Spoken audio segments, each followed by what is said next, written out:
Good day, everyone. Welcome back. I'm Ruben Torrens, and today I like to share with you the conversation that I had with Erica. Not her real name, of course. Erica lives in Northern Ontario, and she called me last week, and we had a meeting, a Zoom meeting, and based on the information that she provided me with for her retirement, I thought at the moment that she would be better off. She's planning to delay her Canada pension plan and take her all day security at age 65. There is not a lot of time to plan because Erica turns age 65 in October and she wants to retire at the end of the year. But anyway, in any case, she's planning to delay CPP for a few years. She doesn't know for how long, and take all day security, hoping that she's going to get some guaranteed income supplement.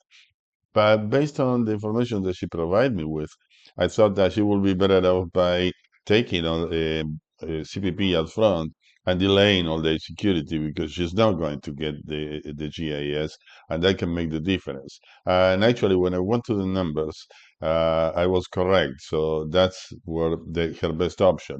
But I'd like to share this with you. So let me show you the information that Erica provided me with, what I did with that information, what it come out the end result, what Erica will finally decide to do. This is the information about her pensions and assets that she provided me with, and this is uh, how I thought that would be she will be better off by delaying CPP instead of delaying all day security instead of CPP. Uh, she has at age 65, she had a statement of contributions, and it shows, and age 65 is now, so this is very recent. Age 65 will be now in a few months, in October. So she will receive at age 65 $850 per month because she lived all her life in Canada. Her all day security in today's dollars will be a maximum $713. She has $127,000, and for the purpose of the presentation, I'm assuming that she will have $127,000 as of January of 2025. So eventually she will have a little bit more because she has 127,000 today because of the return on investment. Same thing with TFSA. You could say her tax-free savings account is 40,000 right now. She has low-teen retirement account, a LIRA, money coming from a pension that she cashed in 2024 because she has a very low income. At the beginning of the year, she didn't have any income, so she didn't expect to have income. She cashed this amount, and she lives in Ontario, so she can do this. And but anyway, she worked a little bit part time between January and June. Right now, she earns $7,000, and she expects to work a little bit more and earn a little bit more. She doesn't know how much between now and year end, the end of 2024. She lives in Ontario. This information is important for me for the purpose of how are we going to uh, deplete this RRSP account, this 127,000. Her marginal tax rate in the province of Ontario for 2024 is up to 51,500. About that, so you pay 20%, 20.05% tax from 51,500 and up to 55,900. 24.15%, and above that up to 90,000, it doesn't really matter. In this case, 29.65%. This is important because when we withdraw money from our RSPs, we don't want to pay more than 20%. We want to limit it to this, so I need to plan around this number. So what happens to the government pensions? Well, her CPP at age 65 will be $850, and if we postpone to age 68, why 3 years? Well, 3 years because I expect that in 3 years the RRSP or the RIF will be completely depleted. So then the CPP, if we postpone it to age 68 for 3 years, it will be instead of 850, 1,064. But if we postpone OAS instead of 713, it will be $854 in 3 years down the road. So which one of the two is better? Well, let's take a look. Let's see what happens. Erica's intentions are to achieve about, give or take, $3,000 of income after tax. This is what she needs. But in the first uh, 4 or 5 years of retirement, she likes to travel a little bit. So she would like to have a little bit more than that, probably 32, 33, even 3,500 per month. And she's wondering if she can do that. And then she knows, she's conscious that this money is not going to last for the rest of her life. So she has her townhouse paid for. Is worth about $500,000, and she's planning to sell that townhouse. She doesn't sell now because she has her son living with her. Her son is 21 years old, and he's going to live for another 4 or 5 years with her. That's what she's planning. So as long as her son lives with her, she will continue having the townhouse. And then she's willing to sell the townhouse and invest that money and, well, rent whatever she's going to rent, and even considering probably even moving out of Canada. But that's as secondary. That's on the back of her mind. The main idea is to stay in Canada. But it makes sense. Her plan makes sense. So we need to plan income for from age 65 to about age 70, 71, 72. Okay, so let's see what happens. If we take all-day security from age 65 and delay CPP up to age 68, taking CPP from age 68, here is what's going to happen. So for year 2025, 2026, and 2027, Erica will withdraw $30,000 from her RIF account, or $2,500 per month from her RIF account, plus the $713 from all-day security, no CPP, no guaranteed income supplement, and no tax-free savings account. She will have $3,213, and will pay a little bit of income tax, and because of the tax credits at her age, and her net income will be almost $3,000. But what if she takes, instead of 2,500, she takes 3,000? So instead of 30,000 per year, she will take 36,000 per year from her RIF account. So then she will have a little bit more money, and then she'll be happier with this situation. If she decides to take this, which is what I'm pointing to, then from 2028 on, she will have $1,064 per month from Canada Pension Plan. She will start getting her Canada Pension Plan. She will continue to have in today's dollars the same all-day security. Now she will have a little bit of guaranteed income supplement because her RIF will be totally gone, and uh, she will need to withdraw $854 from her TFSA account in order to get to $3,000 per month. And in this case, under this scenario, there won't be any income tax payable because the guaranteed income supplement amount and the tax-free savings account are exactly that, tax-free. So the only taxable amounts is the $1,000 from CPP and the 713 from all-day security, which it doesn't make it for to have any tax liability. But now let's take a look what happens if, instead of taking OAS, we delay OAS and take CPP up front at age 65. Well, in that case, in the first 3 years of retirement, 2025, 26, and 27, she will take $850 from CPP because she takes a little bit more. This is more than 713 from OAS. Well, then she had to take a little bit less from her RIF account and will achieve the exact same income. Same thing if she wants to achieve the $3,300 per month income. So she will still have to take a little bit less than the $3,000 per month from the RIF. Now she will need to take only 2863, simply because she's getting more money from the CPP instead of getting the OAS. But then in 2028, when she's 68 years old, she will have the same $850 from CPP. That's not going to be increased because she's taking it from age 65, but the OAS will be more because she's taking it at age 68. She's delaying it. But not only the OAS, so the GIS will be more too, because the CPP is lower. The CPP is the only amount that is affecting the GIS.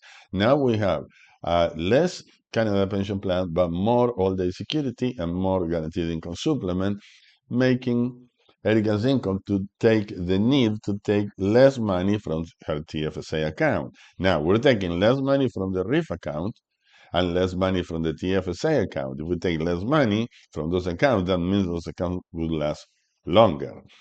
And the gross income will remain the same. How do the accounts going to look like? Well, here's what's going to happen. If Erica has $127,000 invested in January of 2025, at the beginning of 2025, and she earns 5% return on her investment, and she takes an income of $34,356 because she's taking her CPP and not the OAS at age 65. So she's getting a little bit less than $36,000. So she will take the first year $34,356. That will be increased at 2% to offset inflation, any potential inflation. So the following year she will withdraw 35,000. The following year 35,700, and by the end of 2027, beginning of 2028, she will have $31,000 left. This is not going to happen in reality. This is for the purpose of the presentation, because actually she will withdraw all this money on these years and transfer that money after the after tax portion into her TFSA account. But at the end of the day, will be the exact same numbers.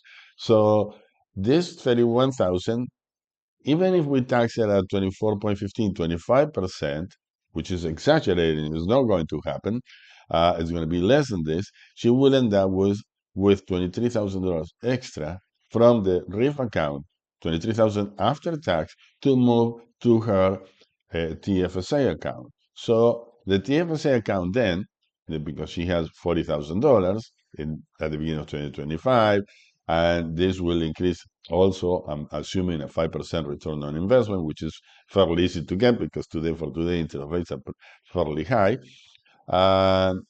So by 2028, she will have a total of $46,000 by the beginning of 2028. But she will also have, will have to include the $23,000 from the RIF account. So she will have a total of $69,000, almost $70,000.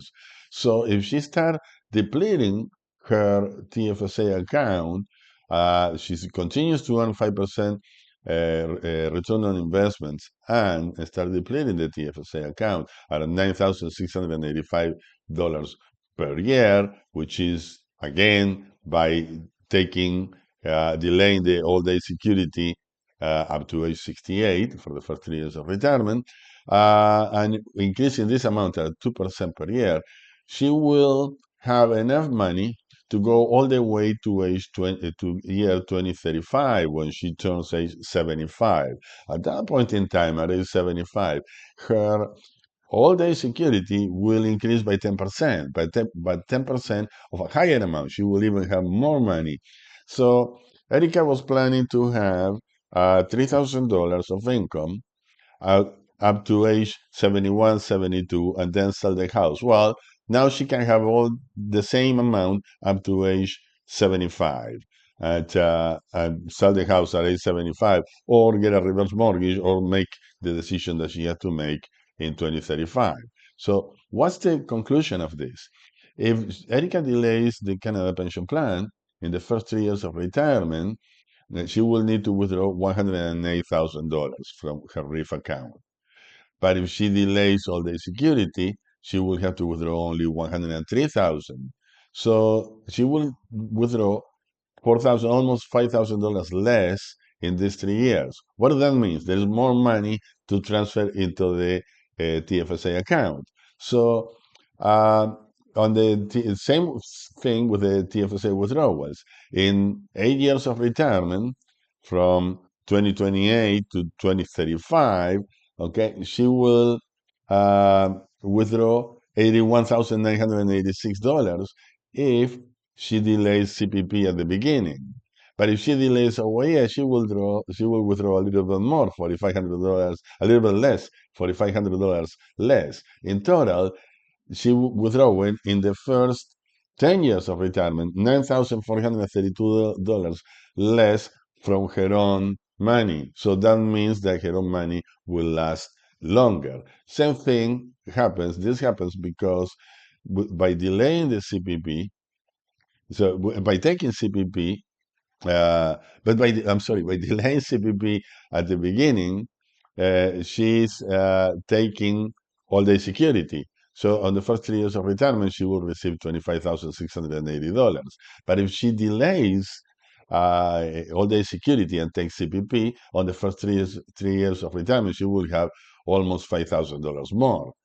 And then on the rest of the retirement, if we add and we take the CPP, the all-day security, and the guaranteed income supplement, by delaying CPP the first 3 years of retirement, she will get on the following 17 years, so $437,000 from the government. But instead, if she delays all-day security, on these 17 years, from age 68 to age 85, she will get $447,000 from the government, from government pensions. So this is without counting the increase on the all-day security at age 65. So the total gain that Erica will have, the total amount of money, extra money that she will receive from government pensions on her big picture, the whole retirement from age 65 to age 85, is almost $15,000 more. So this is America's advantage, clearly, to delay the all-day security and take the CPP upfront. And I know that this is complex and confusing, but it's worth the effort because this will, at the end of the day, put money in your pocket. And if you take 2, 3 hours, or if you pay somebody to do it for you, it will be well worth because it's going to be more money for you. Remember, your retirement income is income for the rest of your life, and it isn't going to change much once you make a decision, right? Like once you make the decision of taking the government pension in this way or the other way, or taking your RIF or withdrawing your RRSPs or TFSAs. So that will be it. That will be your final decision. So you decide an income for the rest of your life. This is serious stuff. If you have any questions, you can always call me, contact me at the contact information on the description of the video, just below the video, or alternatively, you can always leave a message also below the video. Other than that, you can go to my website and contact me through the website as well at pensionbooster.ca. Don't worry about writing that down. Is my contact information. Make sure that you subscribe to the channel and give me the thumbs up, guys. That helps me a lot, and it doesn't take anything. It's free. It's only one click. Other than that, thank you for watching, and I will see you on the next video. By the way, this is my last video from Spain. Next week I will be back in Canada, so I will see you when I'm back in Canada. See you then.